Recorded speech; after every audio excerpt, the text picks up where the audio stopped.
Let's move, we'll not be hanging around on it. My mum's birthday today, I better not die.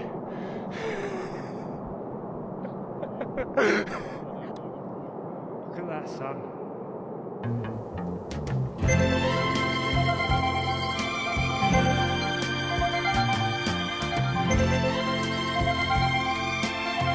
I am a lineman for the county,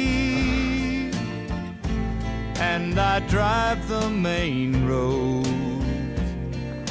So way back in 2024, when I was flying to Sweden to run across the Arctic Circle, I took a book with me about climbing Mont Blanc, and that was it. I was committed. This year I was going to do it, and in September I headed to Chamonix, met a few friends, and we decided to give it a go, and this is what it took to do so.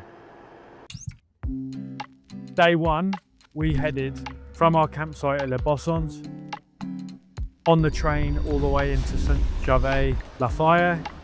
We stopped there for a coffee while we waited for the Mountaineers train at 1300. We headed up to the final stop, the Mountaineers stopped, and we got off the train. And we began our 2-hour ascent to the first hut, the Tete Rousse hut. So talking about the huts then, this is a system that they have here when climbing Mont Blanc. If you want to take the Mountaineers train, you must have a booking for that. And they do check that and they do enforce it, especially when you buy your Mountaineers ticket and then when you get off at the final stop, they double check that you have a hut booking. Probably a lot of reasons for that: safety, knowing who's on the mountain, who's off the mountain, especially in conditions we had. It's nice for them to know. Important gear that we took, so we take all the necessary equipment needed to make sure we were safe. So I took a 60-meter rope, I took a full gear of crevasse rescue gear, ice axes, crampons, helmets, SOS and GPS, messaging system, emergency shelter, first aid kit. That is pretty much all the basics and the most important things you need. And if you're unsure on that kit and equipment, then that is why most people that are inexperienced hire a guide, or at least they talk to a guide to understand it.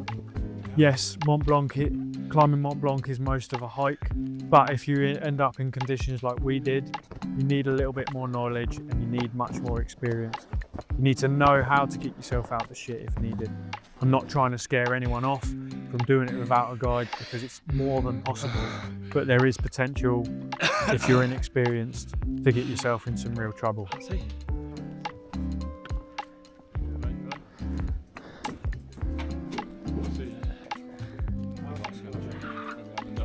We settled and we had dinner. We brought our own food up there just to save a bit of money from the huts.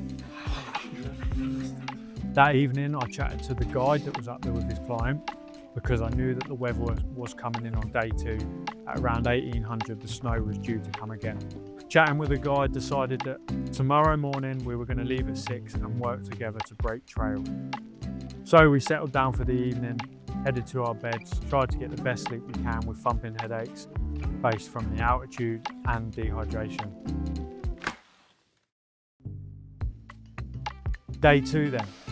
Wow. We woke up, had our breakfast, and we headed down to the kit room. Josh. Loaded up with our harnesses on, all our gear, and we tying into the rope. The guide and his client decided to bail out and head down. So that left it up to me. I volunteered to break trail and create the route for Josh and Alex, my 2 friends that were coming with me. Oh, look at that. It looks beautiful out here. Ready, lads?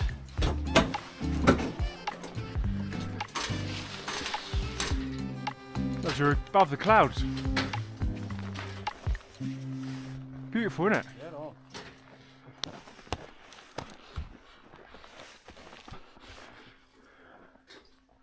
Gonna be hot, innit? I'm gonna have to. Oh, this is fucking beautiful. It isn't as cold as I was expecting, though. The sky was completely clear, the snow had stopped. The views were absolutely incredible. It was everything I wanted it to be like.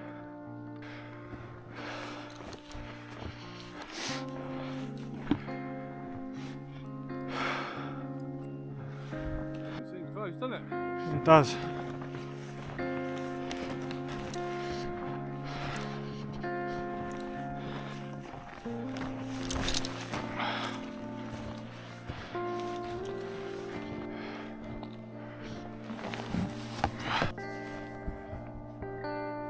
Isn't it beautiful?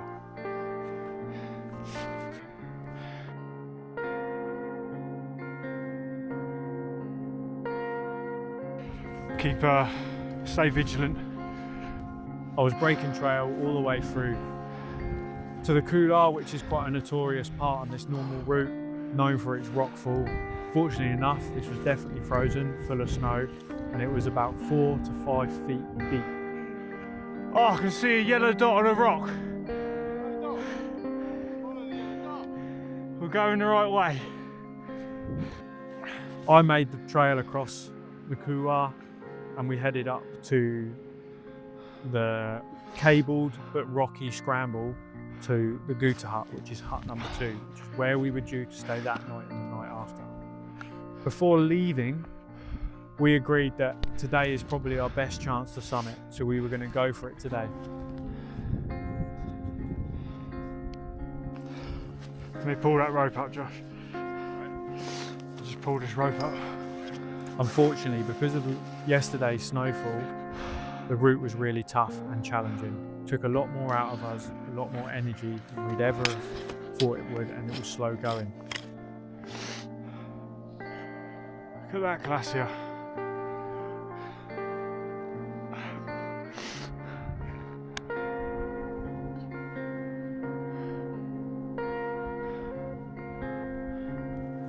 It's quite good handholds on your left.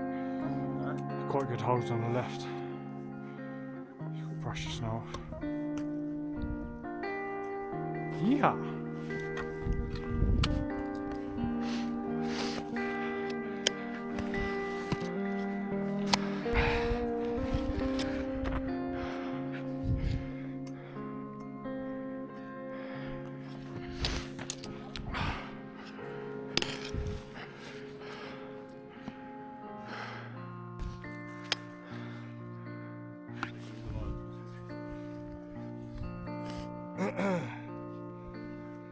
Don't look like that right up, does it? Because of the cloud. Headache's gone.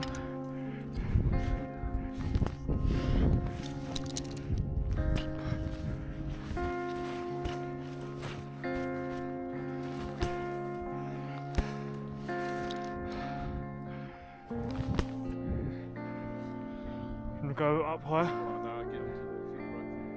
Do you want to just get to there, yeah? Yeah, they usually go up and come down, but if you're happy to get over this, we'll go over it.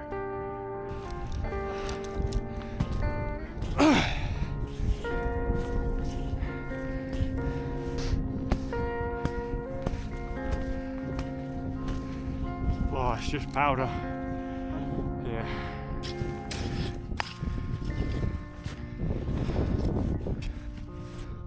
You will have to come some way across, mate.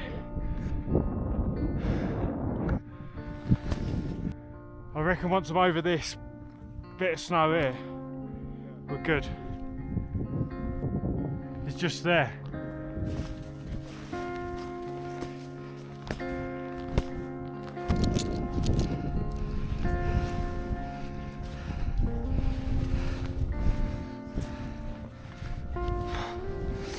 I am on rock now.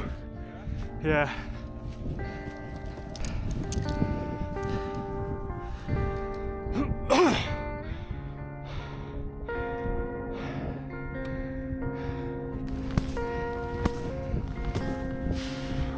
You alright?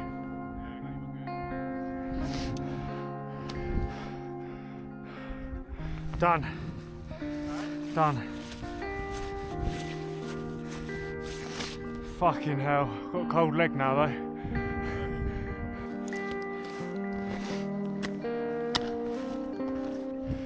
My mum's birthday today, I better not die.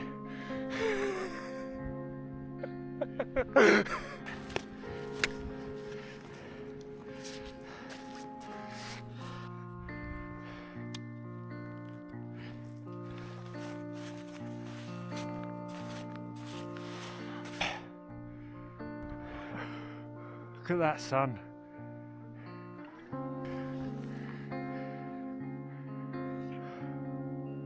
Time was beginning to run out. I knew we needed to at least be back at the hut, the second hut, before the snow started to come in. on the evening of day 2. In my mind, as we were climbing up, I kept saying, we're not going to make it, we're not going to do this. This is the point we're going to have to turn around. And eventually I got to a bit where I turned around to Josh and Alex and I said, we might be able to make it up to Guta Hut, but we're not going to be able to down climb this if the weather conditions stay as they are and as predicted. And we're going to be stuck at that hut for 2 days with thumping headaches, eating rations, and we're not going to take from this trip exactly what we wanted to. So I made the choice to turn around. Both of the lads agreed. Are you eating something? Or are you just going to crack down? Should we get down to a bit of a better space? Should we just park on the cooler and have a bar?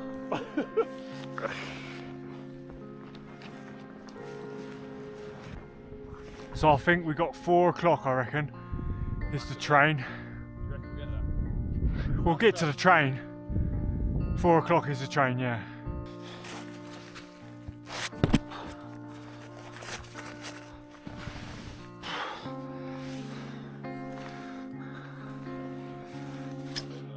Huh?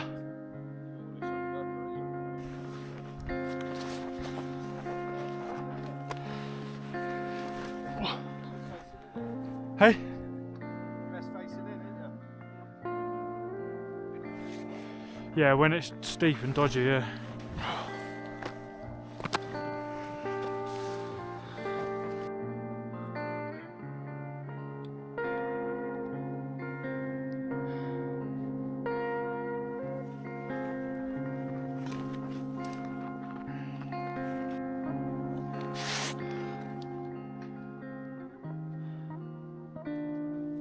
Say again, mate.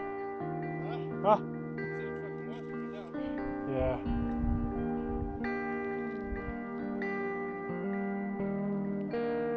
Decided to turn around. Weather's going to close in later. Don't think we're going to make the summit, and it's going to make the descent much harder and potentially too much risk. Making our way across the couloir again and headed back down.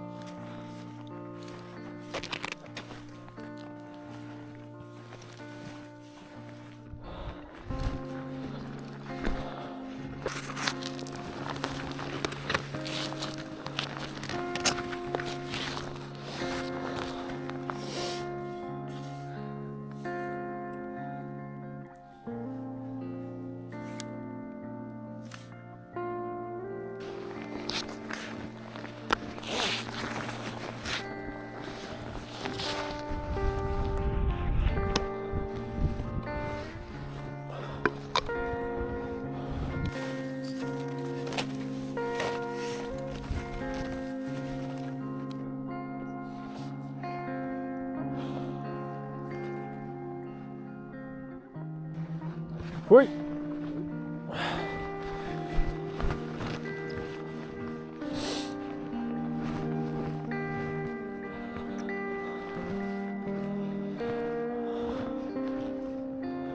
We stopped at the Tete Roos hut, had a hot drink, and we knew that the next mountaineer's train was going to be at 1300 from the top stop.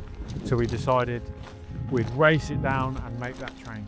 And we did so. We headed back down all the way to Lafayette, and then we got the train back to Les Bosons, where our campsite was. This is all the beauty about doing these things outdoors. You're up against the elements, and adventure, you get to define your limits. Yes, there might be risk involved, but you have to remain dynamic, you have to remain flexible, and you have to know when enough is enough.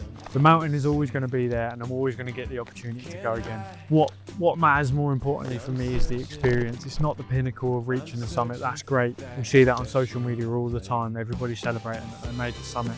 But this journey, although it was over 24 hours, was absolutely incredible, and it was everything I wanted it to be. If we had got to the second hut and been stuck there for 2 days with thumping headaches, eating rations, it would have ruined the whole experience. We would not have enjoyed it, and even though that day was clear and crystal, the skies were amazing, we wouldn't have remembered it for that. We'd have remembered it from having the thumping headaches, being stuck in the snow, stranded for 2 days at a hut. You gotta get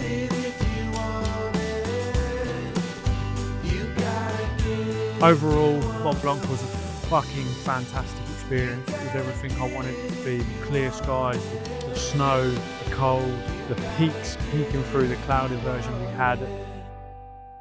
Now, if you enjoyed this kind of content and these adventure challenges, these mountains, these experiences, go and watch my previous challenge I did, the 1,000 kilometer triathlon in England called Triumph. But there is also going to be many more adventurous challenges, experiences, and outdoor films coming on this channel, as well as how to prepare for those and get yourself physically and mentally ready.